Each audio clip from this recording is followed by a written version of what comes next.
ಪ್ರತಿಭಟನೆಯ ಕಾವು ಜಾಸ್ತಿ ಆಗ್ತಾ ಇದೆ. ಬೆಳಗಾವಿ ಮಾತ್ರವಲ್ಲ, ಕಲಬುರಗಿಯಲ್ಲೂ ಕೂಡ ಬಿಜೆಪಿ ಪ್ರೊಟೆಸ್ಟ್ ಮಾಡ್ತಾ ಇದೆ. ಎಸ್ವಿಪಿ ವೃತ್ತದಿಂದ ಕಾಂಗ್ರೆಸ್ ಕಚೇರಿಯವರೆಗೂ ಕೂಡ ಮೆರವಣಿಗೆಯನ್ನ ಮಾಡ್ತಿದ್ದಾರೆ.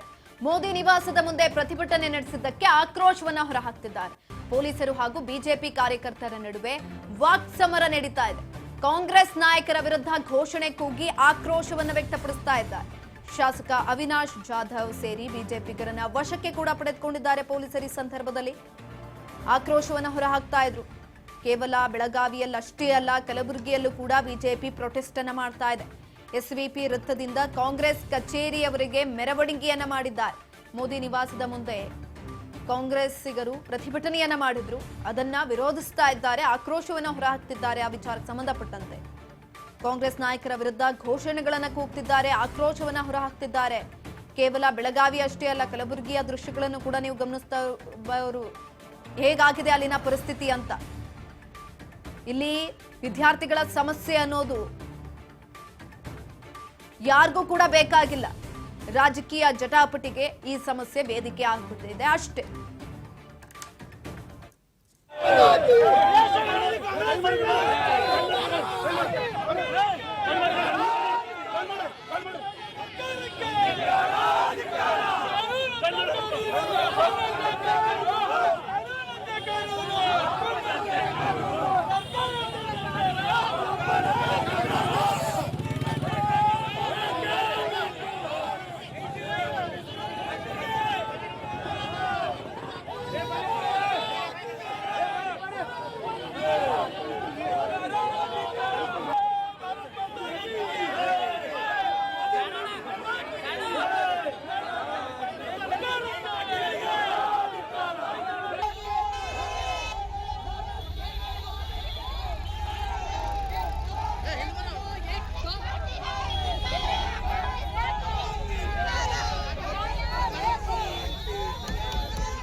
ಕಾಂಗ್ರೆಸ್ ಸರ್ಕಾರಕ್ಕೆ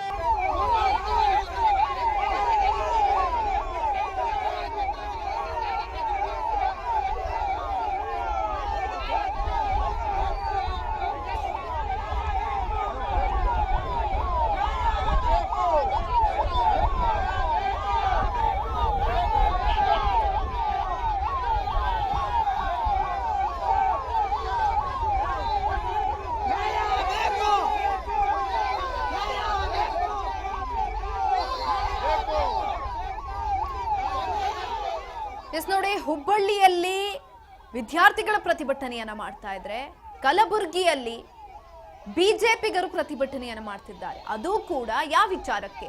ಪ್ರಧಾನಿ ನರೇಂದ್ರ ಮೋದಿ ಅವರ ಮನೆ ಮುಂದೆ ರಾಹುಲ್ ಗಾಂಧಿ ಹಾಗೆ ಕಾಂಗ್ರೆಸ್ಗರು ಹೋಗಿ ಪ್ರತಿಭಟನೆಯನ್ನ ಮಾಡಿದ್ರು, ಆಕ್ರೋಶವನ್ನ ಹೊರಹಾಕಿದ್ರು.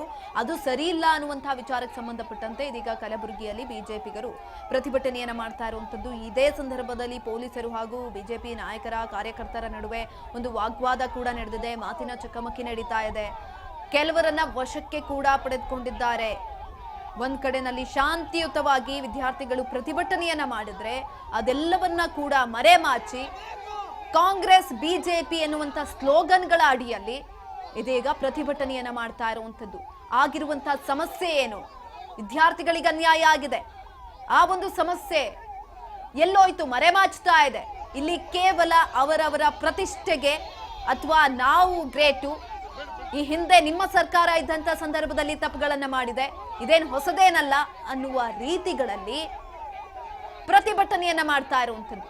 ಹುಬ್ಬಳ್ಳಿಯಲ್ಲಿ, ಕಲಬುರಗಿಯಲ್ಲಿ ಎಲ್ಲಾ ಕಡೆನೂ ಕೂಡ ಪ್ರತಿಭಟನೆಯ ಕಾವು ಜಾಸ್ತಿ ಆಗ್ತಾ ಇದೆ. ಹುಬ್ಬಳ್ಳಿನಲ್ಲಿ ವಿದ್ಯಾರ್ಥಿಗಳು ಪ್ರತಿಭಟನೆಯನ್ನ ಮಾಡ್ತಿದ್ದಾರೆ. ಅದು ಕೂಡ ಕಾಂಗ್ರೆಸ್ನ NSUI ಅದರ ಅಡಿಯಲ್ಲಿ ವಿದ್ಯಾರ್ಥಿಗಳು ಪ್ರೊಟೆಸ್ಟ್ ಅನ್ನ ಮಾಡ್ತಾ ಇರುವಂತದ್ದು ಹುಬ್ಬಳ್ಳಿಯಲ್ಲಿ.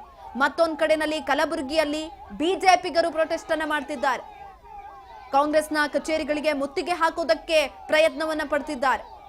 ಶಾಂತಿಯುತವಾಗಿ ನಡೀತಾ ಇದ್ದಂತಹ ಪ್ರತಿಭಟನೆಯನ್ನ ಬೇರೆ ಕಡೆಗೆ ತೆಗೆದುಕೊಂಡು ಹೋಗ್ತಿದ್ದಾರೆ ಇವರೆಲ್ಲರೂ ಕೂಡ. ರಾಜಕೀಯ ನಾಯಕರು ಕಾರ್ಯಕರ್ತರು ಅಂತ ಅನ್ನಿಸ್ಕೊಂಡಿರೋರು. ವಿದ್ಯಾರ್ಥಿಗಳ ಸಮಸ್ಯೆ ಅನ್ನೋದು ಇವ್ರಿಗೆಲ್ಲ ಕ್ಷುಲ್ಲಕ ಆಗೋಗ್ಬಿಟ್ಟಿದೆ.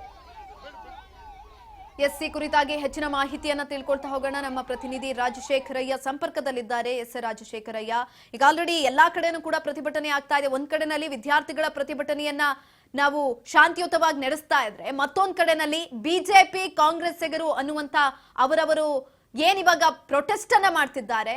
ಕಲಬುರಗಿಯಲ್ಲೂ ಕೂಡ ತಳ್ಳಾಟ ನೂಕಾಟ ಆಗ್ತಾ ಇದೆ. ಬಿಜೆಪಿಗರು ಪ್ರೊಟೆಸ್ಟ್ ಅನ್ನ ಮಾಡ್ತಿದ್ದಾರೆ. ಹೆಚ್ಚಿನ ಮಾಹಿತಿ ಕೊಡೋದಾದ್ರೆ.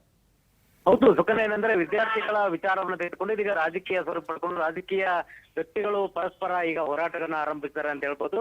ಯಾಕಂದ್ರೆ ಕಲಬುರಗಿಯಲ್ಲಿ ಇವತ್ತಿನ ನೂಕಾಟ ತಳ್ಳಾಟ ಆಗಿರ್ಬೋದು, ಅವರ ಹೈಡ್ರಾಮಾ ಆಗಿರ್ಬೋದು ನೋಡೋದಾದ್ರೆ ಅದೆಲ್ಲವೂ ಕೂಡ ಸ್ಪಷ್ಟವಾಗಿ ಕಂಡುಬರುತ್ತೆ. ಕಾರಣ ಅಂತಂದ್ರೆ ಇದೀಗ ಕಲಬುರಗಿಯ ಬಿಜೆಪಿ ಘಟಕದವರು ಇವತ್ತು ಕಲಬುರಗಿಯ ಸರ್ದಾರ್ ವಲ್ಲಭಭಾಯಿ ಪಟೇಲ್ ವೃತ್ತದಿಂದ ಏನು ಮಾನವ ಸರಪಳಿ ಮಾಡೋದ್ರ ಮೂಲಕ ಈ ಒಂದು ಪ್ರತಿಭಟನೆಗೆ ಚಾಲನೆ ಕೊಟ್ಟು ಪ್ರತಿಭಟನಾ ರ್ಯಾಲಿಯನ್ನ ಕೂಡ ನಡೆಸಿದ್ರು. ಈ ವೇಳೆಯಲ್ಲಿ ಅವರು ಏನು ಸರ್ದಾರ್ ವಲ್ಲಭಭಾಯಿ ಪಟೇಲ್ ವೃತ್ತದಿಂದ ಜಿಲ್ಲಾಧಿಕಾರಿ ಕಚೇರಿಗೆ ಬಂದು ಮನವಿಯನ್ನ ನೀಡಬೇಕಾಗಿತ್ತು. ಆದ್ರೆ ಈ ಒಂದು ದೆಹಲಿಯಲ್ಲಿ ನಡೆದಂತ ಕಾಂಗ್ರೆಸ್ನ ಹೋರಾಟ ಏನಿತ್ತು ಅದು ಪ್ರಧಾನಮಂತ್ರಿಗಳ ಮನೆ ಮುಂದೆ ಏನು ಹೋರಾಟ ನಡೆಸಿದ್ರು. ಆ ಒಂದು ಹಿನ್ನೆಲೆಯಲ್ಲಿ ಮಲ್ಲಿಕಾರ್ಜುನ ಖರ್ಗೆ ಅವರ ಮನೆಗೆ ಏನು ಮುತ್ತಿಗೆ ಹಾಕೋದಕ್ಕೆ ಹೋಗಲು ಪ್ರಯತ್ನ ಮಾಡಿದ್ರು. ಆದ್ರೆ ಆ ದಾರಿಯಲ್ಲಿ ಅವರನ್ನ ಪೊಲೀಸರು ತಡೆದು ನಿಲ್ಲಿಸಿದ ನಂತರದಲ್ಲಿ ಜಿಲ್ಲಾಧಿಕಾರಿಗಳ ಕಚೇರಿಗೆ ಬಂದು ನಂತರ ಕಾಂಗ್ರೆಸ್ ಕಚೇರಿಗೆ ಏನು ಮುತ್ತಿಗೆ ಹಾಕೋದಕ್ಕೆ ಅಂತ ಹೇಳ್ಬಿಟ್ಟು ಸಡನ್ ಆಗಿ ಹೊರಟು ಬಿಟ್ಟಿದ್ರು. ಹೀಗಾಗಿ ದಾರಿ ಮಧ್ಯದಲ್ಲಿನೇ ಪೊಲೀಸರು ಅವರನ್ನ ತಡೆದು ವಶಕ್ಕೆ ಪಡೆದು ಇದು ಮುಂದಾಗ್ತಕ್ಕಂಥ ಘಟನೆಯನ್ನು ಕೂಡ ತಡೆದಿರ್ತಕ್ಕಂಥದ್ದು. ಸುಕನ್ಯಾ, ಧನ್ಯವಾದಗಳು ರಾಜಶೇಖರಯ್ಯ ಹೆಚ್ಚಿನ ಮಾಹಿತಿಗಾಗಿ.